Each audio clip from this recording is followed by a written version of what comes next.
Hey, Angelo. Hi, Dean. How you doing? Good, thank you. All right. So, hypothetically, today's day one, because you just started a 1 year brand new engagement with a brand new customer. You're the fractional CMO. Okay. Uh, Tell folks a little bit about you and tell them what a fractional CMO is and does in those first 90 days of a 1 year engagement. Okay. Well, as you introduced me, Angelo Ponzi, I'm a fractional CMO, and my company's called Craft. We focus on researching customers and prospects and competitors in the marketplace in which you compete. Then we Mm-hmm. create a marketing blueprint for that client. So we call it a revenue growth plan. Mm-hmm. And then for some, we do oversight and management and make sure the client stays on brand, on plan, on budget, and on time. And that's how they really get to really benefit from that continued engagement. Right. In the first 90 days, our approach is the first thing I do is I do an assessment, and usually with the stakeholders of the organization. And I take them through a battery of questions, both quantitatively and qualitatively. And I'm trying to understand from their perspective how they think they're either perceived in the marketplace or various aspects of their business. And by doing that, I'm able to look at not only at an aggregate, but also individually and to see if there's gaps, if you will, or disparity between the stakeholders. Part of that is because 90 days later, and when the plans are ready and they didn't agree in the beginning, they're not going to agree at the end. So that's my primary goal, and that helps me map out what needs to be done.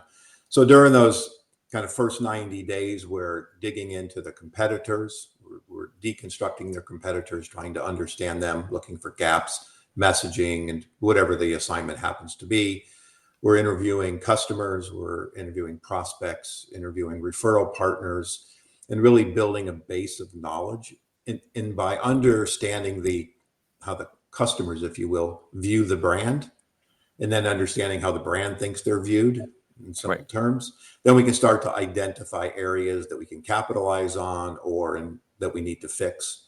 Then from there, we work on messaging and positioning strategies. How are we going to differentiate? If the ante is everybody's got to do X, Y, and Z, now how do I differentiate them? And then part of that process, then of course, is building a revenue growth plan. Where do you want to be in 3 years, 5 years? How are we going to get there? And it's not just tactics, but ultimately, is it acquisitions?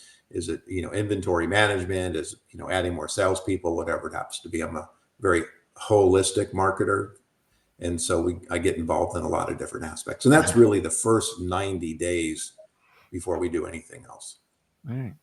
Hi, Robert. Hey, Dean. Robert, so same thing, right? You just started a 1 year engagement. Today's day one.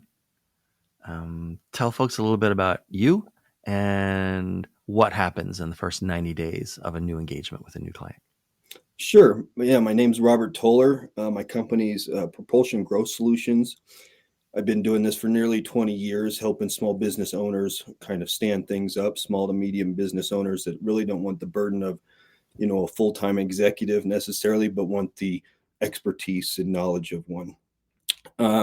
During the first 90 days, it really is setting the foundation, really. I think meeting with the stakeholders is really the first thing, understanding their perspective. Usually it's a partner that brings me in, or if it's the sole owner, there's leadership that needs to be talked to and understood. They need to understand why I'm there and vice versa, and understanding what their perspective is of the pain points and reasoning for me coming in. Then it's about knowing the numbers. So I think building that foundation is understanding the people first, and then the numbers second. So it's about coming in, understanding their cost of goods or services. A lot of owners don't know these simple, basic numbers, right? So making sure we solidify these numbers and agree upon them is really important. Mm-hmm. And then after we kind of get through the people and the numbers part of it, then it's looking at the market, looking at the audience, who's engaging, who's liking and engaging on social media, who's responding to emails and all of this kind of stuff, doing some market research, understanding what's happening out there as well as with the competitors. Because I think if you don't understand the landscape, it's hard to do Yeah. successful strategies in a bubble, right? So I think that foundation includes all of that competitive analysis. Once I get all of that together, then it's kind of doing a formal auditing of the current marketing for the company, right? Understanding what they've done, what they haven't, where they've had success, where they haven't, understanding the finances of it. A lot of times, a marketer will come in and just ask for a budget. I want to understand the cost of goods or services to understand how we got to those numbers so that I'm making sure that, we're optimizing the business. Again, it's a holistic approach to things, not just a narrow lead gen or fix my social media or whatever Right. that is, right? A chief marketing officer is coming in to help the whole business. So you put that together, that all leads to your KPIs, right? So you can set the proper goals and have an established set timeline in this 90 days over a year's time. What are we going to accomplish together? And then I think it's building the strategies to get to that point, right? Is it hiring new people? Is it replacing vendors? Is it starting new campaigns or cutting off ones? All of these different things have to go into that. But you really have to, in the first 90 days, set that foundational piece and have good communication with the shareholders so that you can have success for the rest of the year. So, Robert, let's pretend that I'm the CEO at the client that you're just engaged with, right? Like chances are I had to get an agreement from somebody, even if it was just myself, right, to allocate the spend and bring in a fractional CMO for a year, right? How does the CEO, how does the company sort of squeeze maximum, like every last penny of value out of that 1 year engagement with a fractional CMO? What do you think? Yeah, I think, really it comes down to a few things. I think clear communication and clear KPIs has to set the foundation for what you guys work on together month over month and quarter over quarter. I think integrating with different departments, working with the finance and ops side of things to make sure that you're fitting in with the budgets and asking for the right money, playing nice with their rules and the process they like to work within.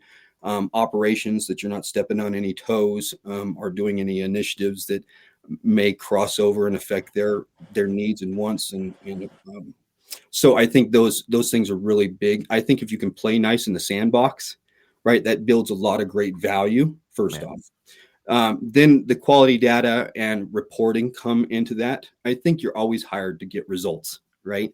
I mean, that's a bare minimum, is that I come in and I create results for you. And we set up what those results are based on the 90 days and all of these things that we kind of talk about to set this up. But it's really important to have good quality data and reporting to back all that up month to month, so that when you're having a bad month or a really great month, you can justify it either way, right? And be able to talk about it on a factual level and an actionable level instead of getting caught in the weeds and being emotional about it. A lot of times, if you don't have the reporting and substantiate where you're at in your positioning, you can get buried pretty quickly as a CMO. That's pretty much it. And Angelo, I want to turn that question inside out a little bit. All right. You've had lots of clients, you've worked with lots of companies at this point. How does a company typically waste some of the money that they spent on their fractional CMO? Like, what do they do that made that person less productive, or what didn't they do that ended up being a bad decision in the long run? How do they waste the money after they make the decision to bring in a fractional CMO? They don't listen to me. Yeah. That the goal is in working with these clients is setting some solid objectives and Right. making sure that the team and holistically all the different departments that you have to work with. And to me, it's a team sport, if you will. And so making sure that everybody has a clear understanding of what we're trying to accomplish. I think what gets off track many times is when leadership thinks, number one, that hey, we can take your plan and just go execute now. That has probably been the bane of my existence over the last 10 years. Is we get going, things are moving, and then they start to take control, and they hand it over to a junior marketing coordinator, and it just goes off the rails. And so really getting them to understand that each and every month we're watching the data, we're digging into the data, Over the years, I've been surprised in how much they don't spend understanding their internal data, understanding those metrics, and how those are applied going forward. And so that's where I think a lot of times it's like, hey, I've been doing this for 20 years. We want to grow from 3 million to 50 million in 3 more years. And my answer is how. You just can't throw a dart Yeah. in the wall, and we need to work backwards. And so unrealistic objectives, I think, also is a big situation where it gets off the rails, and I could certainly pontificate on that. Okay, you mentioned the team. Let's talk about the marketing. Like, I'm the CEO. I'm thinking about my marketing function, like my team, my department. How is that team going to be different or better at the end of the 12 months of having a fractional CMO in place? Do you think? How are they going to be different? How are they going to be better? Well, one of the first things, if they have an internal team, which Yeah. most of them have somebody, Mm-hmm. I assess that team. Are they frankly qualified to be in the Right. position that they're in? And then based on that, understanding their roles and how they work together. Worked with a client last year, 15 people on staff. One of my assignments was they don't like each other anymore. I'm people are turnover is tremendous, and I need to Mm-hmm. stop the bleeding. And so part of that was understanding and getting them to basically play well together, and really getting them focused on what their tasks are, what their job is, and making sure that they execute every day, understanding that there's a bigger machine, if you will, and they're not just they're a piece of it, but they have to understand their role and how they contribute. And I think many companies run into this where they just got them, the marketing department silo, they're running their tasks. And a lot of times they may or may not understand the bigger role that they play. And so I want to make sure that everybody understands that and how their contribution helps move the company forward. Yeah. Robert, what do you think? How does a marketing team or a marketing department, if it exists at that company, how's it going to be different or better at the end of the year? Like, what do you do to make it different or better? Yeah, I mean, in my experience, if they have a team, certainly, even Mm-hmm. if it's a couple people or a dozen people, generally speaking, one of the missions is direction. Right? There's a lot of things happening. Somebody's running off doing social media, and somebody's doing some paid ads, or something's happening along those lines. But there's no cohesion in the team. So, a lot of times I see, as much as we hate meetings, morning stand-ups, these kind of things really help kind of unify a team, especially in a remote situation.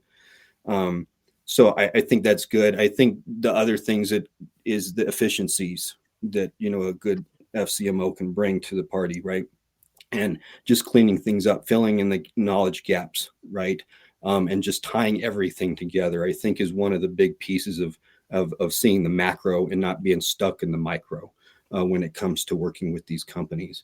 Mm-hmm. Um, I think the mentorship is probably one of the bigger pieces that I probably get out of this with some of these teammates. Like, sometimes you do have to replace or reposition some people, repurpose some people based on their skills or knowledge. But I think doing that is actually one of the things I love about the job, right? Is really Well, empowering the y- people to be better. you know what? Let's talk about that for a second. Imagine that your best friend comes to you and says, "Hey, Robert, um, my kid graduated and just got their first full time job. They're the most junior person on a marketing team at a company, and that company has just brought in a 1 year fractional CMO. Can you give my kid some advice on how to like really take advantage of that opportunity when it comes to learning from that fractional CMO? What would you say?" Yeah, I think that certainly somebody with the right experience, a good CMO, learning by example is one of the best things you can do, right? Being under the wing, being part of the meetings, understanding the decision-making process of what a CMO does, getting just the peripheral of everything that happens, the responsibilities, considerations. I think all those things get absorbed, right? Even if they're not realizing it's happening. Teaching them best practices, I think, is really strong.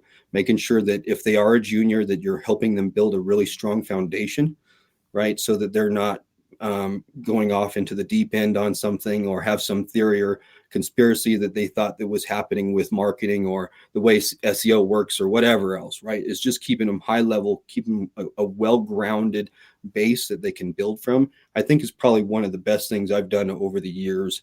And then exposing them to enough things so that they can find out their interests, right? We all have our expertise. It's like, what can I do to help you not just learn, but find passion, right? Right. And that's what's going to make you amazing at your job. Angelo, so let's imagine that there's been like a split in time. You show up, it's day one of a new engagement. You're meeting the team. The most junior person is Angelo as well. There's like another version. There's a 22-year version of you, first job, and you're like, dude, like I can't show you any favoritism, but if I was you, knowing what I know now, here's how I would kick off the first year of a marketing career if there was a fractional CMO around. What would you say? Well, I would tell myself, absorb and Tell listen the other and you, learn, and yeah. and ask questions. I have found in situations there, the junior people will sit there afraid to ask a question for fear that Mm-hmm. they'll look stupid, Yeah. if you will. But I encourage them. That's how you learn. You have to understand. We learn through failures, but by not asking questions, trying to get clarity and going down a path that is wrong, that's where they get in trouble. So, one of the things that I always do when I am mentoring is having a lot of different sessions, usually once a week. I try to go through as a group. I talk to each one as an individual, looking for concerns or issues that they may have, and get them to bring ideas and then explore those ideas and try to show them that, there's no bad idea, if you will, but how can we help improve it and really focus them so they understand that maybe their idea just needs some tweaking. I'm flashing back on a client from last year, and good idea, but the focus was wrong. All you do is, if you change your focus, now all of a sudden it becomes a really good idea. And just constantly staying involved and I make myself accessible to the team, as opposed to, sitting in the ivory tower and, go, I'm the CMO. That's not how I work. All right, so I got to ask you a question. I've been asking people for the last few episodes this question, and I'm not trying to be rude. Angelo, we'll start with you. There's easier ways to make a living, man. Why do this job? This job can be enormously frustrating at times. Why do this job? Why do you like it? I like solving problems. Right. I always have. And for me, that's the enjoyment I get out of it. Yes, it's very frustrating, especially when you've worked for a long time, and the next thing you know, the client's got the plan on the shelf, or they're off handing it to some junior person. But ultimately, it's figuring out how to solve a problem that they have, and that's been my passion. It's how I focus, and it's understanding their pain points, their issues, their growth problems, and how do we get there from a logical standpoint, backed by data. I have a research background. So it's all about the data and getting them to understand that the data provides direction, not necessarily the answers, but direction. And that's what keeps me coming back. Yes, it has been very frustrating at times. In my agency days, we used to joke it'd be a great business if it wasn't for clients. Yeah. And I started off in software, and the oldest software developer engineer on the first team I ever, he had a sign up in his cube, and it said, "If software is hard to make, it should be hard to use."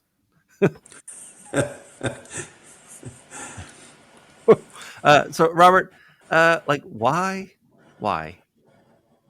do this job, man? Why do you like this? Why would you recommend this job to someone else? Well, I started as a graphic designer Okay. early in my days, and as you know, I graduated in 2001. So date me how you will, but I ended up with the advancement of the internet and stuff in that period of time. My clients going from graphic design to how do we make a website? How do we market it? How do we, this, that, the other thing? And so over the years, I've been indoctrinated by it. I love marketing. I love the speed of marketing. I love the technology of marketing, right? It's the one thing outside of like accounting and law. I work with a lot of law firms. lost slow, right? Mhm. Marketing is sometimes too fast, especially with the day of AI here, but I still enjoy it thoroughly. So I think that, and then the problem solving part of it, I love seeing a small business owner that has a great idea or a ton of passion be able to turn the corner and be successful, right? And usually that's because of poor marketing, right? Now Right. they can be bad managers and all that stuff and so on and so forth, but those things can be resolvable. But getting your marketing under control, it's such a weird gray area, right? For so many businesses to figure out how to do lead gen and all this stuff, that when they finally have that aha moment, right? And you can sell them on the process. And I don't need to be their CMO forever, right? I'm happy if I'm around for my average around 14 months right now. So if I'm there and they have that aha moment and they run off into the sunset happy, like that's what I love happening, right? Is that they find their business and can take care of their families and do what they want based on some of the input and knowledge that I gave them. So there's an impact, and you can see the impact. Yes, absolutely. Yeah. Okay. Robert, who should be contacting you these days, and how should they get to you? I really deal with service-based industries. I've got some home services. I've got a lot of attorneys. I've got hoteliers and a couple restaurants. Um, I really was trying to scale this year. Mm-hmm. One of the things, the frustrations in being a CMO, a fractional one, anyways, is the demand, the assumptions, the expectations that come along with it, right? And as long as you can kind of communicate those up front, it's okay. But over time, they can either be taken for granted, so on and so forth. So one of the things I'm working towards is building a more of a productized service flow Mm-hmm. for what I do, and really narrowing down on the businesses. So legal, hospitality, home goods service, home services is really where I play the most. All right, cool. And then, and how should people contact you at your website My there? LinkedIn here on the screen is great. LinkedIn.com. Mhm. RZ Toler is the handle. Okay. RZ Toler is my handle on any social media. Growthpropulsion.com is my website. All right. And then, Angelo, who should be contacting you these days, and how should they do it? Yeah, LinkedIn is certainly the Yeah. probably the easiest because they can get to everything else from there. So that's on the screen. I focus on clients in that $5 to $75 million, both B2B and B2C. Mhm. I've worked with semiconductor manufacturing equipment to ice cream. But right now, the focus is really more on manufacturing and distribution clients. I do have a lot of retail experience as well as some hospitality. And usually, if they're in sales decline or they're moving into new markets, looking at adjacent markets, or frankly their competitors are eating their lunch, is usually when I get the call. It's usually the owner of the company, somebody in senior leadership, whether it's the CEO, CFO. Obviously, they're the CMO. They don't call me, Yeah.